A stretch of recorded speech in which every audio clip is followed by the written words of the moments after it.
Hello everyone, good morning. चलिए आज का सेशन शुरू करने वाले हैं। जल्दी से सब कोई ज्वाइन कीजिए। सेशन बहुत ही स्पेशल है और एच गाइडेंस में हम आपका सबका स्वागत करते हैं। एच गाइडेंस आपको यहाँ पर निबोस से रिलेटेड हर चीज़ें प्रोवाइड करता है। जैसे चीज़ें हैं उनमें से कुछ खास हैं, उनका नाम मैं बता देता हूँ। जैसे आपके ओबी नंबर 1 से लेकर के जो अभी लेटेस्ट ओबी जो चल रहा है 30-40 सब ओबी के आपको जो है सॉल्व पेपर क्वेश्चन प्रोवाइड किए जाएंगे। ओबी की लाइव ड्राफ्टिंग सिखाई जाएगी। और अगर कुछ डाउट क्लियरिंग है, डाउट है तो आपको हमको टेलीग्राम पर हमको ज्वाइन कर सकते हैं। एच एस -गाइडेंस में आप हमको टेलीग्राम पर भी ज्वाइन कर सकते हैं। कुछ भी समस्या है तो आप टेलीग्राम पर हमको मैसेज कर सकते हैं, हम आपकी समस्या का जरूर समाधान करेंगे। एच एस गाइडेंस में हर तरह की समस्याओं का समाधान मिलेगा। खासतौर पर निबोस से रिलेटेड या CSP कुछ भी सेफ्टी से रिलेटेड चीज़ें हैं, आप बेधड़क किसी भी तरह का क्वेश्चन पूछ सकते हैं और टैग कर सकते हैं। चलिए देखते हैं आज का सेशन बहुत स्पेशल है। चलिए चालू करते हैं। In the last class, we discussed about the financial reasons. Discussed about the financial reasons for managing health and safety. Now, today we'll talk about the legal reasons. We'll talk about element 1.2, regulating health and safety. So, what is legal reason? What is law? उससे पहले what is law? Law क्या होता है? So, I mean, some international standards has been set to follow H&S in the workplace. Why? Why the standard has been set? So that I mean, there are for improving the working culture and to set a healthy environment. So बिना law के भी तो हम काम कर सकते हैं, बिना लॉ के भी तो हम हेल्थ एंड सेफ्टी इंप्रूव कर सकते हैं। तो लॉ क्यों बनाया गया है? ऐसे क्योंकि अगर कोई जैसे लॉ को अगर कोई मतलब नहीं मानता है तो उसको पेनल्टी के लिए वो तो कॉन्सिक्वेंस है, वो तो कॉन्सिक्वेंस है, ठीक है। तो law, why law is in the picture? बिना लॉ के भी तो so sir, according to UN, yes so to UN, there are several bodies to cover each and every nation. I mean, there are 144 nations considered in UN. So सभी countries एक particular law के काम कर सकें, so that कह सकते हैं कि हम equal opportunities and uniformity, protocols equal. I mean, हम basically labor के yes uniformity, yes. So we can say law इसीलिए बनाया गया है ताकि जो कुछ कंपनीज ऐसी होती हैं जो कि हेल्थ एंड सेफ्टी को फॉलो करना नहीं चाहती है। They want to put pressure on the people, they those who want to prioritise profit ahead of safety. जैसे कि अभी आपने कॉम्पैक्टर मशीन सिनेरियो पढ़ा, क्या हो रहा है उस सिनेरियो में? जो स्टोर मैनेजर है वो बोल रहा है कि हम प्रॉफिट, हमें सेल्स में ज्यादा अचीव करना है, हमें सेल्स अचीव करना है, आपको जो करना है करिए, हमें सेल्स अचीव करना है, टॉप 5 में पहुंचना है। तो such kind of money making, money minded business जो होते हैं वो हेल्थ एंड सेफ्टी को फॉलो नहीं करते। सो टू कंट्रोल सच ऑर्गेनाइजेशन, एक यूनिफॉर्मिटी लाने के लिए, एक वर्क प्लेस में यूनिफॉर्मिटी लाने के लिए वहां पे लॉ बनाया गया है। लीगल रिक्वायरमेंट हमें फॉलो करना होता है, कुछ रूल्स एंड रेगुलेशंस होते हैं, कुछ स्टैंडर्ड्स होते हैं जो हमें फॉलो करने होते हैं। उस दायरे में रह के काम करना होता है ताकि हम एक्सीडेंट्स को रोक सकें। ऑब्जेक्टिव तो है to prevent the accident, but एक यूनिफॉर्म वे में हमें काम करना चाहिए, रूल्स एंड रेगुलेशन को फॉलो करते हुए। इसलिए लॉ बनाया गया है ताकि सभी organisation, any organisation who is employing some workers or laborers or any kind of employees, they should have a certain criteria to work on, ताकि उस स्टैंडर्ड को फॉलो करते हुए काम हो और इंसिडेंट ना हो।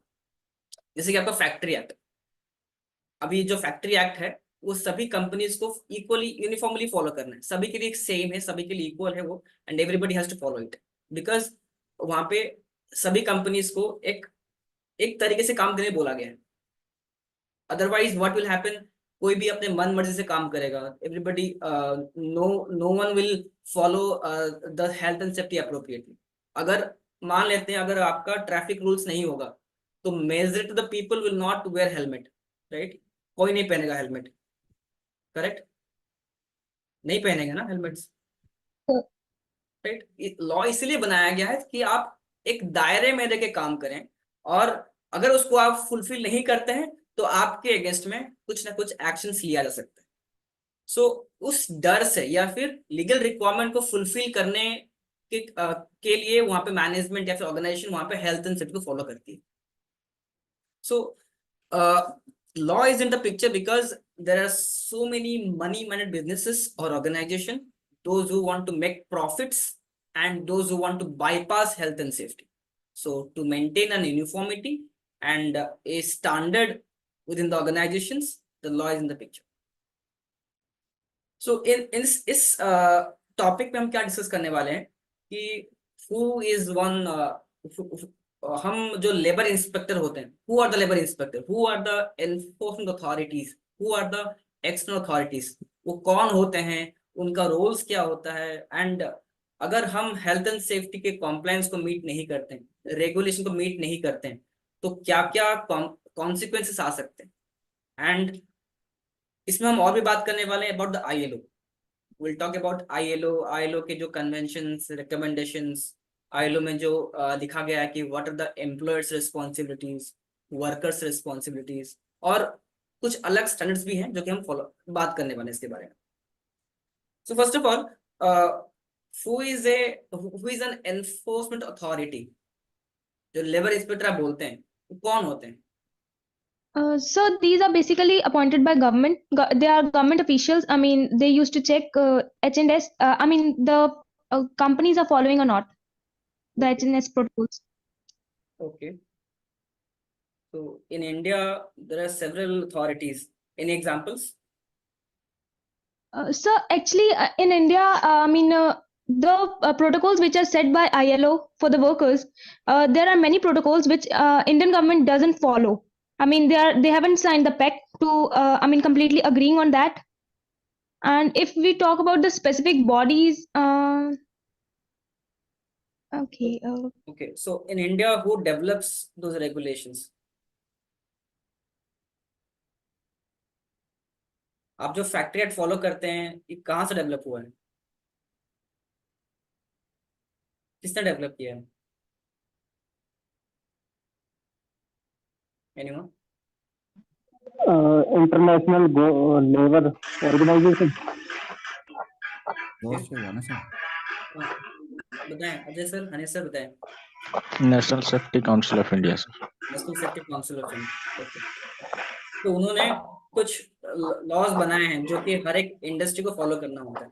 ये जो आपका फैक्ट्री एक्ट है, कहाँ से डिफाइन किया गया है? ILO से। ILO ही आपका रूल है। जो भी आप अभी आप फॉलो कर रहे हैं वर्क प्लेस में, फैक्ट्री एक्ट हो गया, BOCW एक्ट हो गया, ये सब कहाँ से डिफाइन किए गए हैं? ILO से डिफाइन किए गए। ILO क्या है sir? What is ILO? What is ILO? Anyone? International Labor. Labour organisation. वो तो फुल फॉर्म है, क्या है? What is ILO? Sir, it is an international body, I mean, under UN, which makes the protocols to conserve and save the rights for the workers. Okay, correct. Okay. So International Labour Organization is nothing but it is a governing body who develops some policies, some programs, or we can say some standards, so that for the benefit or for the safety of the workers or laborers के well-being को और standards को improve करने के लिए, working standards को improve करने के लिए ILO कुछ programs या फिर standards develop करती है। That is a body। कहाँ की body है? So it comes under UN, I guess. UN. Okay. Anyone else? Switzerland sir, Geneva. Yeah. That is the The headquarters. headquarter is in Geneva, Switzerland, but the body is from UK only, right? The body is from UK only, right? Okay. So ILO is a governing body who develops some programs or standards for the well-being of the laborers or the employees at the workplace, right? So ILO के कुछ standards हैं, like your conventions and recommendation. Any idea about convention क्या होता है, recommendation क्या होता है? So employers and employees' responsibilities are shown in conventions and recommendations. No, that is okay, but what is convention? Convention क्या होता है? Recommendation क्या होता है?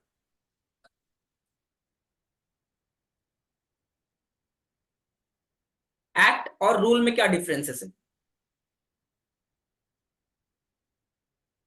एक्ट बताता है कि हमको मतलब ये काम ऐसा करना है, और रूल बताता है मतलब हमको क्या करना है। So उल्टा act is, I mean, those which are passed but not implemented, and rules which are implemented and needs to be followed. needs to be followed. Slightly correct, slightly incorrect also. Act is a legally binding force, we can say. Act जो होता है हमें follow करना होता है.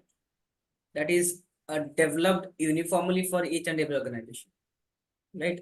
That is a very generic guideline that need to be followed by each and every organization.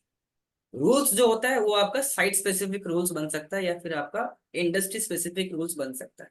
So rules are not mandatory to follow, but हर एक company अपना अपना रूल्स बना सकती है बाय फॉलोइंग द एक्ट.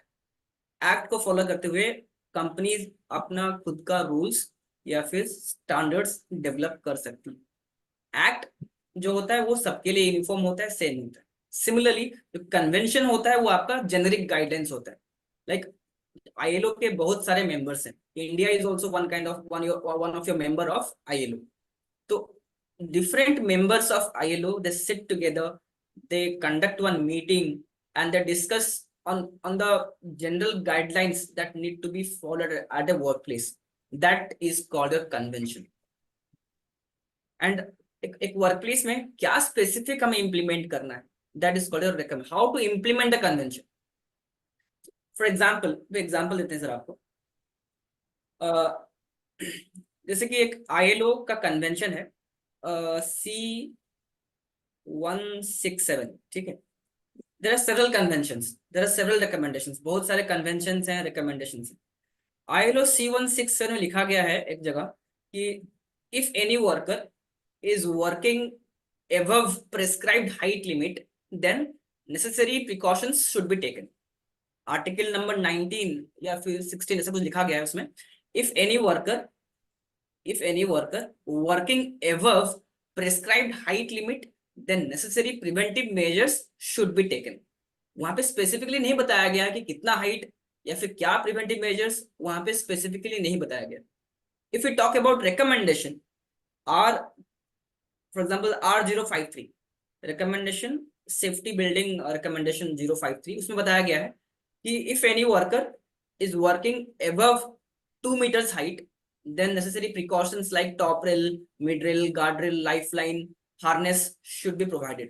तो ये क्या यहाँ पे क्या हो रहा है, कन्वेंशन जो जनरल गाइडलाइंस बनाई गई थी उसको कैसे अप्लाई करना है, क्या स्पेसिफिक मेजर्स लेना है हमें, वो बताया गया है रिकमेंडेशन.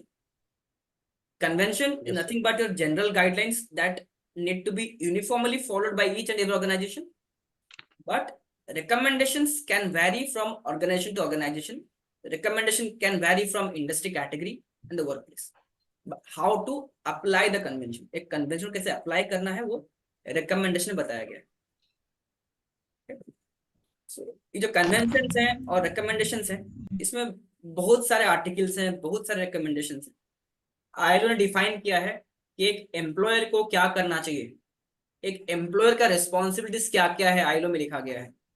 एक वर्कर का भी क्या रिस्पॉन्सिबिलिटीज है हेल्थ एंड सेफ्टी को लेके, वो भी लिखा गया है ILO में. एक लेबर इंस्पेक्टर का क्या रिस्पॉन्सिबिलिटीज है वो भी लिखा गया है ILO में. So in this topic, in this element 1.2 will specifically talk about कि एम्प्लॉयर्स रिस्पॉन्सिबिलिटीज क्या क्या हो सकते हैं. ILO के आर्टिकल नंबर 16 ऑफ C155 उसमें बताया गया है कि एक एम्प्लॉयर का रिस्पॉन्सिबिलिटीज क्या है और एक वर्कर का रिस्पॉन्सिबिलिटी क्या है. सिमिलरली रिकमेंडेशन में भी बताया गया है कि एक वर्कर का और एक एम्प्लॉयर का क्या क्या रिस्पॉन्सिबिलिटीज है. ठीक है, तो will talk about the workers responsibilities and employers responsibilities according to ILO C155 and recommendation R164. इसको ब्रीफ, इसको डिटेल में बात करेंगे. हाँ बताइए सर. सर इसका मतलब कन्वेंशन और एक्ट सेम है और रिकमेंडेशन रूल्स सेम है.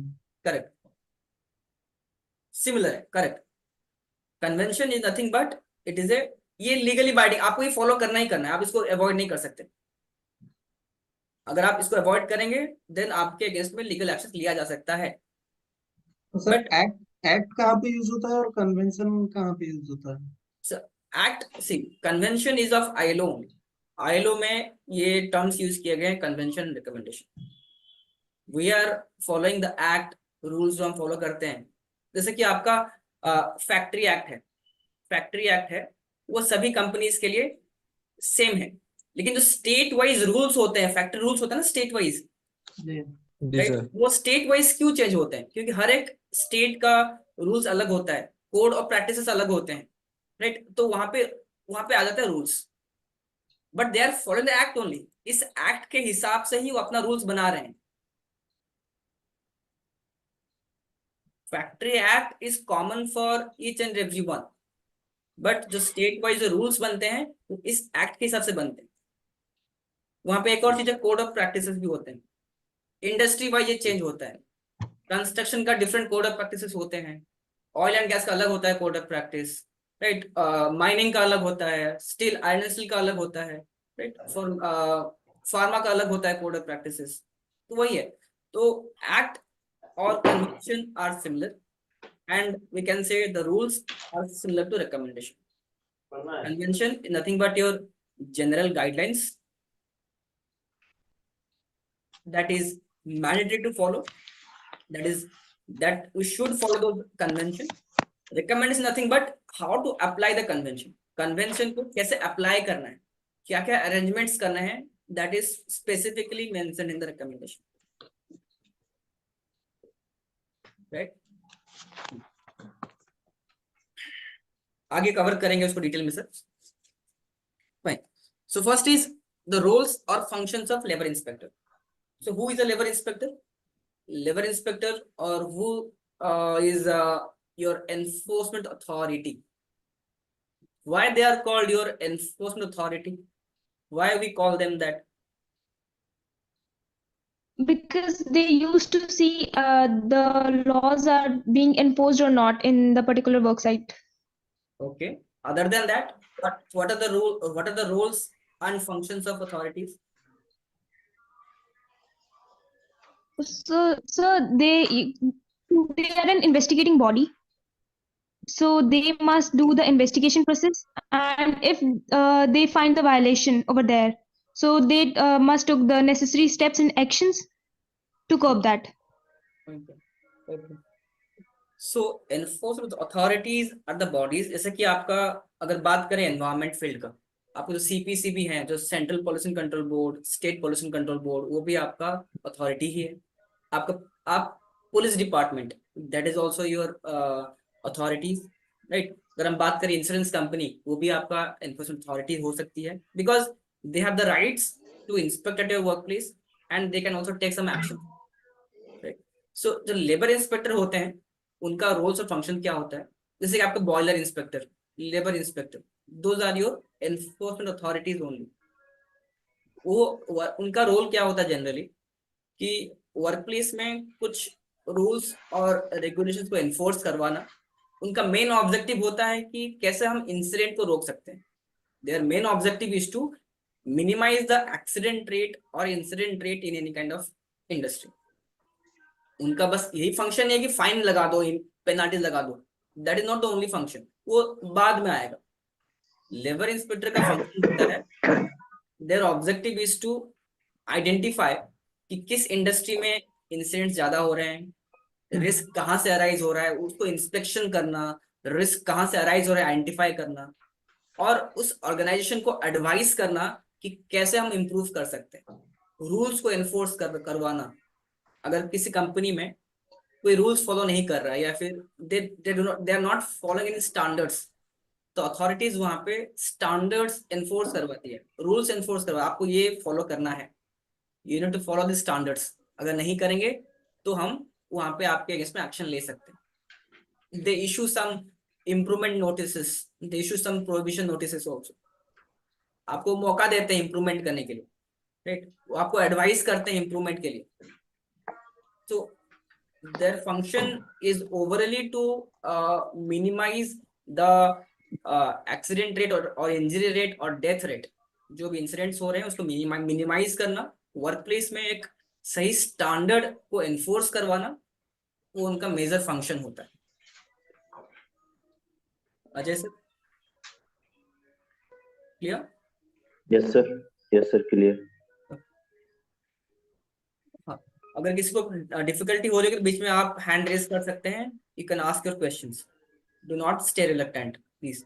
Okay, so enforcement agencies take enforcement action against the duty holders. Duty holder कौन होते हैं आपके? Who are the duty holders? Company, industries, Yes sir, or we can say the management, or we can say the management, occupier or the top management, we can say. The labor inspector or the agencies or the authorities, they can take enforcement action against the management if they fail to achieve ILO convention and recommendation or national laws. अगर आपकी company factory act या फिर BOCW act follow नहीं करेगी तो वहां पे आपके अगेंस्ट में एक्शंस ले सकते हैं लेबर इंस्पेक्टर, बिल्कुल ले सकते हैं। अगर अगर इमरजेंसी प्रोसीजर डेवलप नहीं किया है, जो कि एक लीगल रिक्वायरमेंट है, हर एक कंपनी के पास इमरजेंसी प्रोसीजर होना चाहिए, फैक्ट्री एक्ट में लिखा है क्लियरली। अगर आप उसे फॉलो नहीं करेंगे देन आपके अगेंस्ट में प्रोसिक्यूशन हो सकता है, they can prosecute the employer in the court, fines और पेनल्टीज लग सकती हैं। So that is the legal reason. So it may lead to enforcement actions by the authorities, including prosecution, penalties, punishment before the courts. Court में आपको prosecute कर सकते हैं, वहां पे आपका प्रोसीडिंग होगा कोर्ट में, and that can also lead to imprisonment, jail हो सकता है फॉर मेजर वायलेशंस। अगर आपकी कंपनी मेजर वायलेशंस कर रही है, हेल्थ एंड सेफ्टी के रेगुलेशन को फॉलो नहीं कर रही है, तो जेल भी हो सकता है और आपकी कंपनी को परमानेंटली क्लोज भी कर सकते हैं।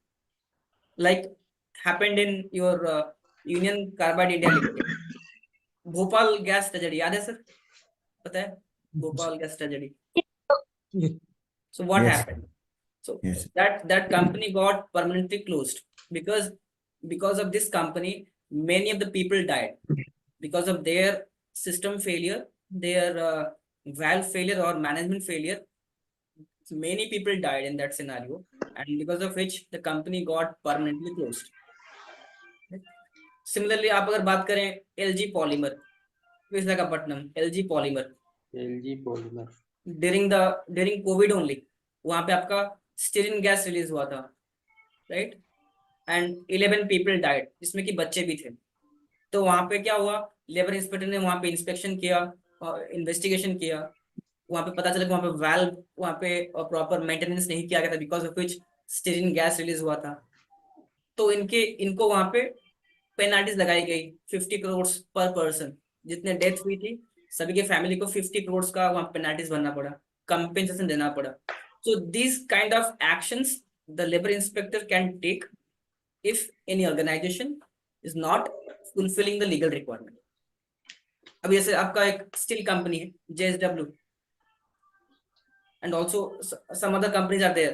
So recently क्या हुआ था, they were not having any emergency procedure, and that company was prosecuted, right? उनको prosecute किया गया कोर्ट में, and they were also penalized. So these are the functions, these are the actions the labor inspector can take or the authority can take. Basic roles क्या होता है उनका, major role क्या होता है? First is to investigate. अगर किसी भी इंडस्ट्री में, किसी भी कंपनी में कुछ एक्सीडेंट हुआ, फॉर एग्जांपल आपके कंपनी में कुछ एक्सीडेंट हुआ, आपने उस एक्सीडेंट को रिपोर्ट किया कि हमारे यहाँ पे एक्सीडेंट हुआ है, such kind of incident happened and so many people died and या फिर मेजर इंजरीज हुई है। They will visit your work place, आपके वर्क प्लेस पे विजिट करेंगे, they will investigate the accident, ठीक है। एंड अगर वहां पे उनको पता चला कि बिकॉज ऑफ मैनेजमेंट फेलियर या फिर मेजर वायलेशंस एक्सीडेंट हुआ और डेथ्स हुई हैं, तो आपके अगेंस्ट में वो एक्शंस ले सकते हैं। तो their role is to investigate the accident. Their role is to require to take action to control risk properly if you are not already complying with the law.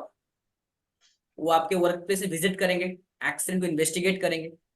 अगर उनको लगता है, अगर लेबर इंस्पेक्टर को लगेगा कि आप रिस्क को प्रॉपरली कंट्रोल नहीं कर पा रहे हैं, तो आपको वो मौका देंगे, आपको वो इम्प्रूवमेंट नोटिस देंगे, आपको इस टाइम पीरियड के अंदर इम्प्रूवमेंट करना है। जैसे कि आपका FLT सिनेरियो था, in the FLT scenario what happened, accident हुआ, एक वर्कर का लेग ब्रोकन इंजरी हुई थी, लेबर इंस्पेक्टर ने विजिट किया, उसने इन्वेस्टिगेट किया, उसने कहा, एक ऑर्डर इशू किया था ना उसने, और कहा था कि जब मैं नेक्स्ट विजिट करूंगा तो आपको इंप्रूव करना है हेल्थ एंड सेफ्टी, कहा था ऐसा। Yes sir. जी sir. So that is the rule of labour inspector. अगर Yes, आप sir. लॉ को कंप्लाई नहीं कर रहे हैं तो आपको मौका देंगे कि आपको इंप्रूव करना है। और भी क्या रोल है, to provide advice and guidance. अगर आपको लॉ के बारे में नॉलेज नहीं है, जैसे कि एफएलटी सिनारियो में लेबर इंस्पेक्टर ने एडवाइस दिया था, आपको रूट को सेग्रीगेट करना है, कहा था ना, एडवाइस दी थी ना उन्होंने कि आपको वर्कर्स और एफएलटीज के रूट्स को सेग्रीगेट करना है, वो एडवाइस है for improvement in the workplace in health and safety. That advice can also be a role of labour inspector. Take appropriate enforcement action, they can also take appropriate action, ये भी उनका role है। अगर आप compliance को meet नहीं करेंगे then आपको प्रोसिक्यूट कर सकता है और पेनल्टीज भी लगा सकता है आपके ऊपर। और क्या रोल है लेबर इंस्पेक्टर का, they have the right to entry to your premises as well as the right to talk to your employees and safety person and exercise powers to help them fulfil their role. आपके work place में visit कर सकते हैं, investigate कर सकते हैं, and during investigation they can also talk to the employees, आपके worker से, आपके सेफ्टी पर्सन से या फिर आपके मैनेजमेंट से बात करके उनको वो गाइड कर सकते हैं, उनके रोल्स एंड रिस्पॉन्सिबिलिटी के बारे में समझा सकते हैं, राइट, वहां पे उनका इंटरव्यू ले सकते हैं। तो these are the function. Yes sir. Inspectors and local authorities officers prioritise the highest risk and those business which fail to manage health and safety properly. तो उनके पास सेफ्टी अलर्ट्स रहता है, स्टैटिस्टिक्स रहता है, किस इंडस्ट्री में ज्यादा एक्सीडेंट्स हो रहे हैं, उस इंडस्ट्री को विजिट करना, वहां पे प्रॉपर इंस्पेक्शन करना, right? कि रिस्क कहाँ से अराइज हो रहा है आपके वर्क प्लेस में, आप एक्सीडेंट क्यों नहीं रोक पा रहे हैं, तो रिस्क कहाँ से अराइज हो रहा है उसको आइडेंटिफाई करना और उनको सजेशन देना, एडवाइस करना for further improvement. Inspection is also one kind of role of labour inspection.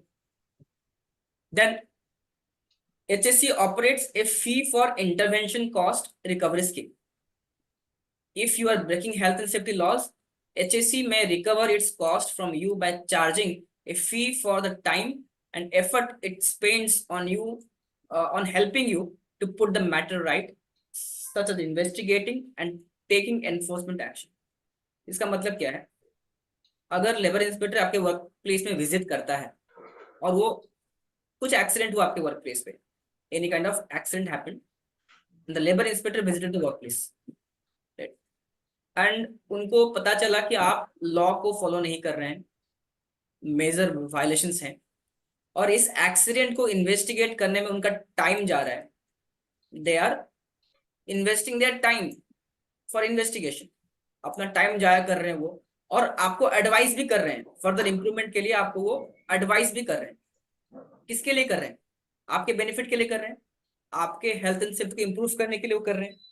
तो उसके अगेंस्ट में the labour inspector can also charge some fees, वो आपसे फीस भी चार्ज कर सकते हैं, that is nothing but your fee for intervention. UK में होता है ऐसा, they charge some fees because they are investing time for investigation and also they are advising the organisation for further improvement. ठीक है, उनका टाइम जा रहा है, उनका एफर्ट जा रहा है, और also they are also advising you for improvement. तो उसके अगेंस्ट में वो कुछ चार्जेस वहां पे आपको इम्पोज करते हैं, that is called your FFI cost recovery scheme. So these are the basic rules of HSE inspector, और we can say the labour inspector. Any questions from this, बताइए, कुछ समझ में नहीं आया तो पूछिए, एनीवन समझ में नहीं आया तो पूछिए।